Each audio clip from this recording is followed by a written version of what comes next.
नमस्कार दोस्तों, हमारे चैनल में आपका स्वागत है। और जो लोग नए हैं सब्सक्राइब करें, लाइक करें, शेयर करें, कमेंट देने के। आज हम जो है कि मैं ईटीएफ रिगार्डिंग वीडियो लाता हूं और आज हम जो है ईटीएफ में इन्वेस्टमेंट का बेस्ट तरीका सीखेंगे ना, कैसे हम इन्वेस्टमेंट कर सकते हैं इसमें ना। ईटीएफ में जो स्टॉक मार्केट ईटीएफ में डीमैट अकाउंट आपने सभी ने खोल रखा होगा, नहीं होगा तो मैंने नीचे लिंक दे रखा है, उसमें से आप जो है डीमैट अकाउंट अपना खोल सकते हैं, है ना। एंजल से भी जो और इससे ग्रो से भी, है ना, तो आप खोल सकते हैं। उसमें जो है ईटीएफ में अगर आपका छोटा मोटा अमाउंट है या बहुत बड़ा अमाउंट है तो तरीका तो लगभग सेम ही होता है ना। तो आपको कैसे इन्वेस्ट करनी है इसमें, तो ईटीएफ में देखेंगे, मानी बात किसी के पास 4 लाख रुपए, तो 4 ईटीएफ में 4 लाख की इन्वेस्ट का बेस्ट तरीका आज हम जो है बताएंगे, है ना। जिसमें जो है 15 के हम जो है लॉट साइज रखेंगे ना, 15,000 लॉट साइज रखेंगे ना। तो आपको पता ही है कि जैसे बैंक में हुआ, LIC वगैरह हुआ, जो है पोस्ट ऑफिस या FD वगैरह हुआ, तो इनमें जो है इतना अगर पैसे को रखते हैं तो इतना जो है आपका पैसा ग्रो नहीं करता। जो इन्फ्लेशन महंगाई दर जो आपकी जो है आप उसे कवर कर रहे हैं ना। तो अगर आपका पैसा है और आप जो है उसको अपने तरीके से अगर इन्वेस्ट करते हैं और उससे अच्छा खासा जनरेट जो मार्केट में आप जो है बैंक वगैरह जो में जितना भी आप उनसे पाते हैं तो उससे कई 2 गुना 3 गुना आप वैसे भी जो है उसमें रिटर्न जनरेट कर सकते हैं। उसका तरीका हम बताते रहते हैं, समय समय पे मैं ईटीएफ रिगार्डिंग जो है वीडियो डालता रहता हूँ। तो उसमें जैसे मैं bank 20, PSU bank Nifty junior 20 करके मैं जो है ईटीएफ में लाता हूँ। तो आज जो है निफ्टी 20 करके जो है हम उसमें देखेंगे कैसे, अगर 4 लाख का आपने इन्वेस्ट करना है तो कैसे करेंगे। तो ये हमने जो है 4 लाख का इन्वेस्ट किया, तो सबसे पहले हम ईटीएफ देखेंगे कैसे ईटीएफ हम उसको करेंगे ना। तो ये है निफ्टी 20, है ना।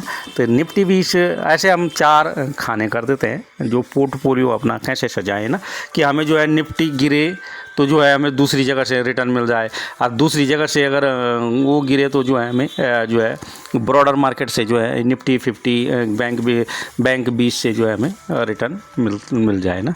तो इसके लिए जो है हम जो है सीधे इसमें जाते हैं। तो इसमें हम जो है ज़्यादा नहीं 4 ईटीएफ जो है 4-6 ईटीएफ हम जो है इसमें कवर करेंगे। अगर जिसका ज़्यादा अमाउंट है तो ज़्यादा ईटीएफ भी कवर कर सकता है, स्ट्रेटजी से यही चलेगी, है ना। और 4 लाख से भी ज़्यादा कर सकते हो तो और अच्छा, है ना।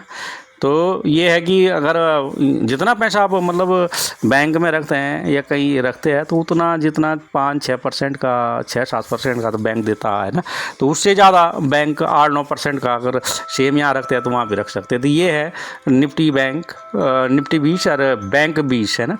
निफ्टी 20 को हम जो है निफ्टी 50 को हम निफ्टी 20 से कवर करते हैं और बैंक 20 को हम जो है बैंक 20 को हम बैंक से करते हैं। दूसरा ये गोल्ड 20 और सिल्वर 20, है ना। तो एक हम ये इसमें गोल्ड 20 करके ईटीएफ है और सिल्वर 20 करके ईटीएफ है, जिसमें मैं जो है बराबर वीडियो डालता रहता हूँ ना। तो इसमें हमने इसके 4 भाग कर दिए सीधे से, है ना। तो इसमें दूसरी जगह हमने USA के, ये जैसे हम इंडिया में पैसे लगाते हैं, ये USA के जो है ईटीएफ है मोन 100 मफांग MAFANG, है ना, मफांग करके। तो ये आपके हो गए 4-6 हो गए ना। इसमें एक और कर देते हैं हम, इसमें जो है निफ्टी स्मॉल कैप, है ना, निफ्टी स्मॉल कैप है। और इस निफ्टी स्मॉल कैप के साथ एक और कर देंगे हम इसमें IT 20। तो ये IT 20 IT सेक्टर जितना भी है, ITech IC वगैरह जो है इसमें सब कम्युनिकेशन कर देते हैं, कवर कर देते हैं इसमें ना। ये पूरा IT 20 में भी कई कंपनियां हैं, है ना। तो उसमें भी जब कई कंपनियां हैं तो वो ईटीएफ हम एक पूरी बास्केट ले लेते हैं ना। तो बास्केट लेने में हमें फ़ायदा होता है बजाय स्टॉक में ले जाते हैं, स्टॉक न चला। और आजकल जो है कि स्टॉक डाउन ही है, चल रहा है ना। इंडेक्स में आप जो है इंडेक्स के ईटीएफ में अगर आप इन्वेस्ट करते हो तो अच्छा खासा जो है रिटर्न जनरेट करते हो। तो रिटर्न जनरेट करने का तरीका हम ये बता रहे हैं ना। इसमें निफ्टी 20 लेंगे, बैंक 20 लेंगे, गोल्ड 20 लेंगे, सिल्वर 20 लेंगे, मोन 100 लेंगे, मफांग लेंगे, निफ्टी स्मॉल कैप IT 20। तो निफ्टी के हमने 3 लॉट, सबके हमने यही स्ट्रेटजी चलाते हैं अपना, जो भी ईटीएफ हम बनाते हैं उसमें क्या है यही स्ट्रेटजी चलाते हैं कि 3-3 लॉट बनाने हैं हमने, है ना। कैसे लगाने हैं, अब मानी बात आपकी 4 लाख है, 4 लाख के 4 लाख में जो है 4 लाख इतने सेक्टरों में जो आप डिवाइड कर दो, है ना। 1 2 3 4 5 6 7 8, है ना। तो 8 8 ETF हो गए हैं ना। 8 ETF में जो है सीधे सीधे 50,000 रुपये का एक ETF आ रहा ना, है ना। तो 50,000 रुपये में भी क्या आपने तीन लॉट करने हैं। अब 3 लॉट 50,000 के कितने हो गए? 15 है ना, 15 और 5 उसमें फिर भी बच रहे हैं ना। तो उसको कैसे लगाना है, तो 3 लॉट जो है 15 के आपके लगे, 15 तियाँ 45 हो गए और 5,000 उसमें फिर भी बच रहे हैं ना। तो ये बेस्ट तरीका है जो इस तरीके से अगर इन्वेस्ट करता है। तो और इनमें जो है जो 3 इसमें है, और इस सिल्वर में 2 लगाओ या 3 लगाओ। वैसे मैंने 2 ही लिखा है, पर आप 3 लगा लो, है ना। गिरता है तब लगाना है ना, कैसे गिरता है वो बताते रहते हैं ना। और मोन एंड रेड में 3 है, मफांग में भी 3 लगा सकते हैं। अभी फ़िलहाल मैंने 2 ही लिखे हैं। इसमें ना निफ्टी स्मॉल कैप में भी जो है 3 लगा सकते हैं। IT 20 में 3 लगा सकते हैं। IT 20 के साथ ETF और ले सकते हैं। जो है IIC टेक भी वो IT में आता है ना। तो इसमें जो है ये लॉट मफांग में ये एक SMS भी है, तो उसमें भी आप जो है 3 लगा सकते हैं ना। तो इसमें ऐसे आप लगा सकते हैं।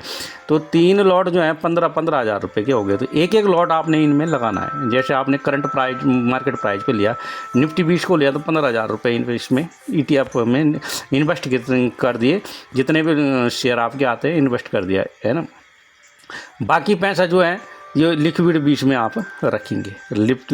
तो 5,000 रुपये जो है 35,000 रुपये, है ना। 15 लगी आपकी ना, तो 35,000 रुपये जो आप उसमें इसमें रखेंगे ना। तो 5 ये एक लॉट लगाने हैं, और बाकी पैसा आपने लिक्विड 20 या IT गिस्ट में रखने हैं। 6 जितना भी रखना है आपने अपने हिसाब से जो है रख सकते हैं। तो एक लॉट जो है निफ्टी 20 में आपका 15 लगा, बैंक 20 में आप 15 लगाया, अब 15 हो गया 30। गोल्ड 20 में आपने 15 लगाया, सिल्वर 30 में 15 लगाया, तो जो है 60, है ना। और ऐसे नीचे हो जाएगा 60 120, है ना। अब बाकी पैसा आप जो है LT गिल्ट से लिक्विड 20 में भी, यहाँ पे भी LT गिल्ट लिक्विड गिल्ट में भी आपको 7-8% जो बैंक है उससे भी 2-3% बढ़ के आपको मिलता है ना। अब बाकी इनमें जो निफ्टी 20 है, निफ्टी 20 है, निफ्टी 50 का को कवर करते हैं, निफ्टी 20 से करते हैं। जूनियर 20 भी है, निफ्टी जूनियर 20 करके भी है इसमें ना। तो बैंक 20 को भी आप कवर करते हैं। तो जैसे अगर आपने पहला लॉट लगाया, 15,000 रुपये का पहला लॉट लगाया आपने, 15 की इसमें आपने इन्वेस्ट की, ठीक है। तो 15 की इसमें इन्वेस्ट की, तो इसमें क्या हुआ कि तुरंत जैसे ऊपर गया तो आपने 5% उसे बुक कर दिया, और दूसरे दिन 15,000 का 5% आप लगा सकते हैं। कितना हो सकता है? 600-700 रुपये जितना भी बैठेगा ना। तो 3% या 5% जितना भी होगा, तो आप उसको जो है उस दिन सेल करके और दूसरे दिन फिर इसी में जो है लॉट बढ़ा करके लगा सकते हैं ना। मगर अगर गिरता है तो आप दूसरा लॉट लगा लेंगे ना, है ना। तो उसी में जो ये लिक्विड 20 है और LT गिल्ट है, यहाँ से जो है अपना पैसा निकाल के, और निफ्टी 20 माने बाद गिरता है। अगर पहला लॉट लगाने के बाद जो है 3% या 5% वो नीचे गिरता है, तो आप जो है फिर उसमें एक लॉट और लगा लेंगे, है ना। तो फिर 30 और गिरता है, तो तीसरा लॉट लगा लेंगे। जब ऊपर जाएगा तो उसमें स्ट्रेटजी हम बताते रहते हैं बीच में ना। तो उसमें जो है सीधे आप 15 या 10% की से आप बुक कर लेंगे, फिर उसमें इन्वेस्ट करेंगे, तो आपका ये एवरेज होता रहता है ना। ऐसे गोल्ड का भी है, गोल्ड में भी जो है आपको गोल्ड में 3% की स्ट्रेटजी चलती है। 3% डाउन होता है तो आपने दूसरा लॉट लगाना है, 3% और डाउन होता है तो आपने तीसरा लॉट लगाना है। अगर ऊपर जाता है तो आप 3% या 5% जो है आप उसमें बुक कर सकते हैं। कहने को तो 3% है, पर आदमी जो है ज़्यादा ही बुक करता है ना। ऐसे लगभग मून एंड रेड में भी सब में यही स्ट्रेटजी है, और जितना आप करोगे तो बहुत बढ़िया ना। तो ये चलता रहेगा। ऐसे गोल्ड में भी कर सकते हैं, सिल्वर में कर सकते हैं, है ना। तो मून एंड रेड में भी जो है 3% की स्ट्रेटजी है, और मफांग में 3 है, मोन एंड रेड में 5% की स्ट्रेटजी है ना। निफ्टी स्मॉल कैप में भी 3 लॉट लगा सकते हैं आप, और उसमें जो है अच्छा खासा बेनिफिट आप अर्न कर सकते हैं ना। तो ये स्ट्रेटजी है। और बाकी पैसा आप लिक्विड 20 और LT गिल्ट में रखेंगे। जैसे डाउन होता है वहाँ से पैसा निकाला, वहाँ से सेल किया, इसमें बाई कर दिया, है ना। और क्योंकि पैसा LT गिल्ट लिक्विड 20 में इसलिए रखना पड़ता है क्योंकि मार्केट में ऐसे कई बार ऐसे मौके मिलेंगे आपको कि जब मार्केट बिल्कुल क्रैश टाइप की होती है, डीप होती है, बहुत मार्केट गिरावट होती है, तो जब मार्केट गिरती है तो उस समय पैसे इसमें जो है आगे आप धीरे धीरे ETF जुड़ते रहते हैं जैसे जैसे आपका बजट जो है बड़ा होता रहेगा, है ना। तो जैसे आपका प्रॉफिट हुआ, आपने फिर सेम टू वही जो है उसमें उतना परसेंट जितना आपने प्रॉफिट किया उसको सेम टू सेम लगा दो, तो फिर क्या अगले में वो फिर होता। तो ये ज़्यादा जैसे ये फ्लेक्सिबिलिटी ये अप डाउन होता है मार्केट पे ना, इसीलिए हम मार्केट भी हर दिन लगभग देते रहते हैं ना कि आज मार्केट कैसे चला, मार्केट कैसे चला। तो मार्केट का नॉलेज हो गया तो फिर रिटर्न तो बन जाता है ना। तो यही है। तो ठीक है, आपको समझ आया होगा, और नहीं आया होगा तो फिर और कोशिश करेंगे, है ना। मैंने ETF की जो है एक अलग से वीडियो भी दे रखा है, अगर जिसका ज़्यादा अमाउंट है तो उसमें वीडियो आप उसमें देख सकते हैं। और ETF आप को ले सकते हैं, आप अपने हिसाब से भी ले सकते हैं, या फिर जो हम देते हैं वो व्यू देते हैं उसी पे भी ले सकते हैं, क्योंकि हम तो छांट के लेते हैं ना जिसमें वॉल्यूम वगैरह ज़्यादा होता है ना। और उसका हम समय समय पे एनालिसिस भी करते रहते हैं ना। तो ठीक है, आपको समझ आ गया होगा। धन्यवाद। और इसी से जो हम अपनी वाणी को विराम देते हैं। जय हिंद, जय भारत, नमस्कार।